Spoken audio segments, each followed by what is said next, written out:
พี่น้อง นู่นใส่อยู่รูมฮันน้ำมันหน่อยแล้วเขามาใส่อยู่เทิงน้ำมูนพี่น้องเบิ่งดูมูนตุยเลยยังดิน้ำคือหมูนว่ะอู้ไอ้งูสังงูใหญ่พี่น้องนี่สุดยอดปลาสังงูใหญ่นี่สุดยอดเลยน้ำหมุนเฮ้ยโลละ4-5โลปลาสังงูใหญ่พี่น้องเฮ้ยสุดยอดไอ้งูใหญ่ตัวใหญ่ขนาดเลยโทษสายมือว่านี่มือนี่โลดแล้วสุดยอด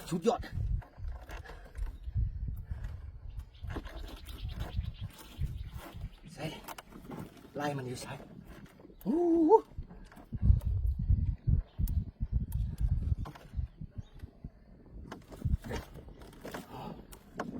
เขียวมันอุ้ยเกือบรุดมือสุดยอดเจ้าปลาสังงูปลาราคานี่มาแล้วสุดยอด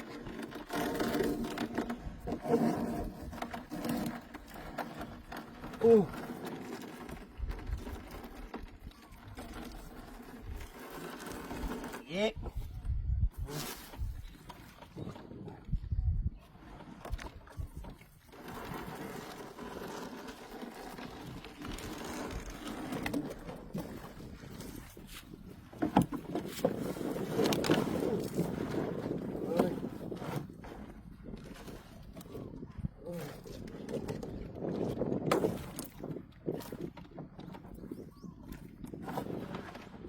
แล้ว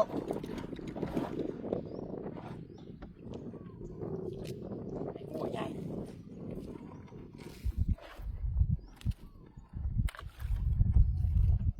ปลาสังงูใหญ่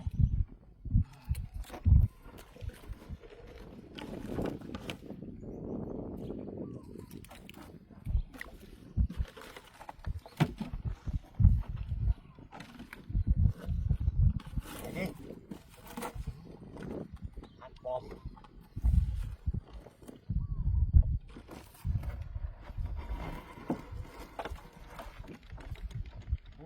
ยากขนาดนี้ไปหมุนมา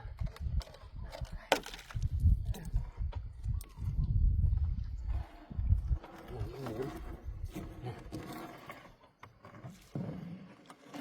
มันเข่าอีก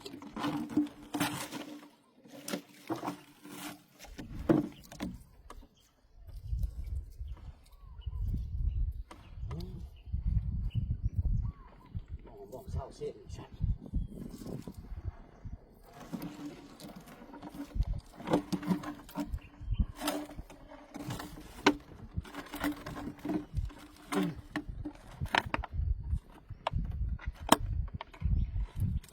เอาออกเต็งปู